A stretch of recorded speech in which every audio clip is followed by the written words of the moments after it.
Tu sais, je repensais à notre conversation sur l'infidélité. Mhm. On a presque l'impression que la fidélité, c'est has-been et que c'est une autre époque, quoi. Tu sais quoi, il n'y a pas longtemps, je suis allée au cinéma voir une bonne petite comédie romantique. Ouais. J'avais pas trop le moral, je me suis dit, allez, un petit truc, tu vois, bien girly rose, ça me fait du bien. Je suis sortie du cinéma, j'étais encore moins bien que quand j'y suis rentrée. Ah bon, pourquoi donc?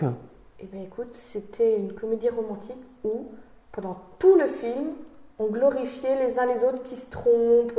Et ça finissait vraiment en disant, bah, vous avez bien fait de tromper parce que finalement, c'était l'autre la mieux. Donc, quitte la personne avec qui tu es, va avec celle qui te fait maintenant. Tu crois Ça m'a déprimée. Tu crois rêver? Ah bah attends, mais j'ai vu une vraie pub dans le vrai monde pour un site de relations extra-conjugales. Donc, c'est pas destiné à des célibataires, hein. C'est destiné à des gens mariés qui veulent juste une petite relation extra-conjugale. Ils te disent dans la pub et tout, spécial. Oui, et ils te disent même, ça peut même sauver ton couple. D'avoir la petite dose de folie qu'il faut pour casser la routine et sauver ton couple, quoi. Et alors, je me dis, mais c'est fou quand même ce monde. C'est quand même hallucinant. D'ailleurs, tu sais que tu peux plus divorcer pour faute. L'infidélité, c'est. pas vrai. Avant, c'était quelque chose de grave dans les divorces. Maintenant, bon. Oui, c'est banal. Hein, Ouais, ça, ouais. Mais du coup, la fidélité, ça sert à quoi?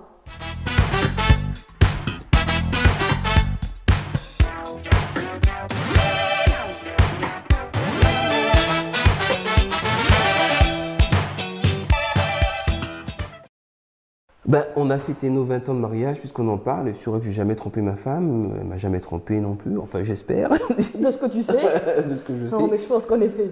Et ça permet quand même d'atteindre une. Je sais pas comment dire, mais c'est un peu plus qu'une complicité. C'est une forme de proximité. Je crois que si on n'avait pas pris le temps de construire cette relation pendant autant de temps, sans aller à voir à droite et à gauche, on ne serait pas arrivé à ça. On serait pas arrivé à ça. Quand on dit fidélité, la première chose à laquelle on pense, c'est le sexe. Bien sûr. Bah, bon, de base, en effet, voilà, on pense à ça. Mais je crois que ça dépasse, la fidélité, ça dépasse juste la sexualité. Enfin, je sais pas, déjà, tu as déjà entendu les superbes conversations. Oui, mais est-ce que embrasser quelqu'un d'autre, c'est trompé? Est-ce que regarder une autre fille qui passe, c'est trompé? Est-ce que fantasmer sur l'acteur, c'est trompé? Ça dépasse tout ça. Parce que la fidélité, au fond, c'est aussi être fidèle dans les pensées qu'on a, dans les envies qu'on a, être fidèle à soi-même aussi. À ses valeurs, à ses principes. Exactement. Et puis aux besoins de la personne qui est en face de soi, enfin son partenaire. Oui, je vois plus la fidélité comme un soin particulier que tu portes à épanouir ton conjoint, plutôt qu'une liste de choses à ne pas faire de l'autre côté. Donc je ne dis pas qu'il faut faire tout et n'importe quoi, mais je vois ça plutôt de manière positive. Donc être fidèle à ma femme, bien sûr, c'est ne pas aller voir ailleurs, mais c'est surtout me demander comment est-ce que je peux faire. Là en ce moment, elle passe sa VAE d'éducatrice. VAE Validation d'expérience. Cool. Des acquis de l'expérience. Super. Et donc elle va obtenir un diplôme comme ça. Bon, alors elle fait plus trop de ménage, elle tape jusqu'à point d'heure, je mange à même les boîtes de conserve maintenant, enfin bon, c'est un peu la galère. Mais pour moi, c'est ça être fidèle aussi, quoi. C'est m'occuper d'elle pour qu'elle puisse être libre et puis s'épanouir aussi professionnellement. Au fond, être fidèle, je crois que c'est décider dans sa vie que la relation avec l'autre, elle est vraiment importante et qu'elle doit passer dans les priorités de notre vie. Et ça va aller dans tout ce que tu décris là, et plus encore, prendre du temps pour l'autre, décider de l'écouter, même quand on est fatigué et qu'on n'a pas trop envie, Bien que sûr. des fois l'autre est casse-pied. Bien sûr. Enfin bon, nous on est casse-pied aussi. Hein. Bon, ça nous arrive, c'est rare. C'est exceptionnel, exceptionnel. Voilà, ça nous arrive. C'est vraiment la fidélité, c'est pas être l'un à côté de l'autre, c'est décider d'avoir cette relation vraie, profonde et sur laquelle on travaille tout le temps. Et puis, il y a la fidélité vis-à-vis de son conjoint, mais vis-à-vis de la personne, éventuellement l'amante ou l'amant. Bien souvent, c'est un instrument entre les mains de celui qui l'utilise.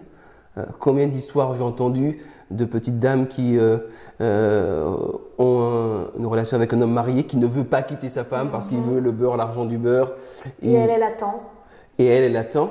Et finalement, c'est une double infidélité parce que non seulement d'un côté tu traites mal ta femme, mais en plus tu traites mal ta maîtresse aussi parce que finalement tu fais que prendre. Donc, je crois que être fidèle, c'est aussi ne pas traiter l'autre comme un objet, comme un morceau de viande quoi, en face de soi. C'est ça. Et puis c'est même se respecter soi-même aussi parce qu'on est plus que juste nos pulsions. Ouais. L'infidélité, quelque part, c'est avoir une pulsion de désir, une pulsion d'une envie de quelque chose d'autre. Ça arrive à tout le monde. Voilà, à tout le monde. On va pas se le cacher. Ah ben on est des êtres humains. Voilà. Maintenant, ce désir-là, qu'est-ce qu'on en fait? Ça dépend de nous et de comment on se voit et comment on voit l'autre. Ouais. On n'est pas esclave de nos pulsions. On est plus que ça. Oui, et puis un jour, devant monsieur le maire et devant monsieur le pasteur, j'ai dit je m'engage.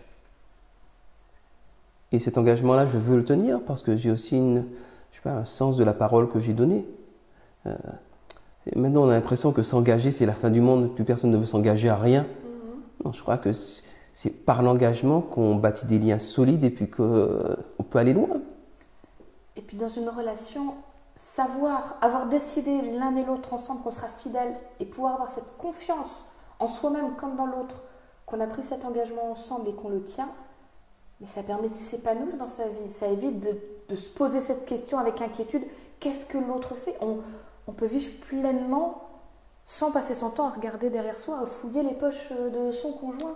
La fidélité, c'est gagnant sur tous les plans, aussi bien pour ma vie actuelle que pour celle que j'aurai dans 30 ans, dans 40 ans.